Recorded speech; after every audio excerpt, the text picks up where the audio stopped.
US President Joe Biden has signed the promoting a resolution to the Tibet China Dispute Act earlier today. The act, also called the Resolve Tibet Act, mandates that Tibet's issues must be resolved in accordance with international law. It also states that the resolution should come through peaceful means and dialogue and without any preconditions. Ven Khenpo Sonam Tenfel, a member of the Tibetan parliament in exile, also thanked President Joe Biden and the White House for the signing of the Resolve Tibet Act.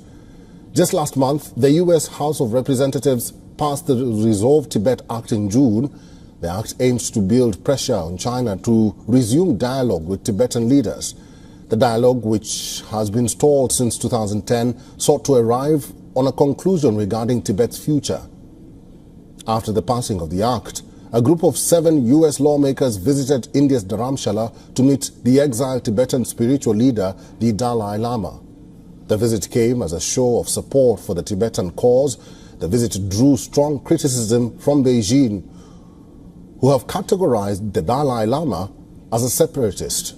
During this meeting too, China urged Washington to recognize the Dalai Lama's anti-China approach and avoid contact with the leader. What is the Resolve Tibet Act? The Act supersedes 2 previous acts, namely Tibetan Policy Act or TPA of 2002 and the Tibetan Policy and Support Act or the TPSA of 2020. The recent act aims at authorizing the use of funds to counter Chinese disinformation about Tibet. This includes disinformation about the history of Tibet, the Tibetan people, and Tibetan institutions, including that of the Dalai Lama. The act also challenges the Chinese contention that Tibet has been a part of China since ancient times. The act also urges China to sign 2 things, which are the International Covenant on Civil and Political Rights and the International Covenant on Economic, Social and Cultural Rights.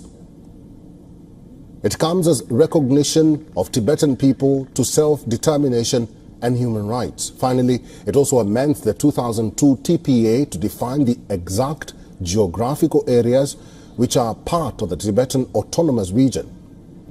In fact, China also passed laws of the cause of, quote, Taiwan independence.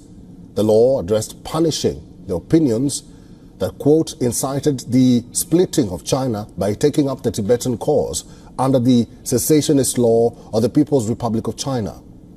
The law stated that there is only one China and Taiwan is part of the Chinese territory.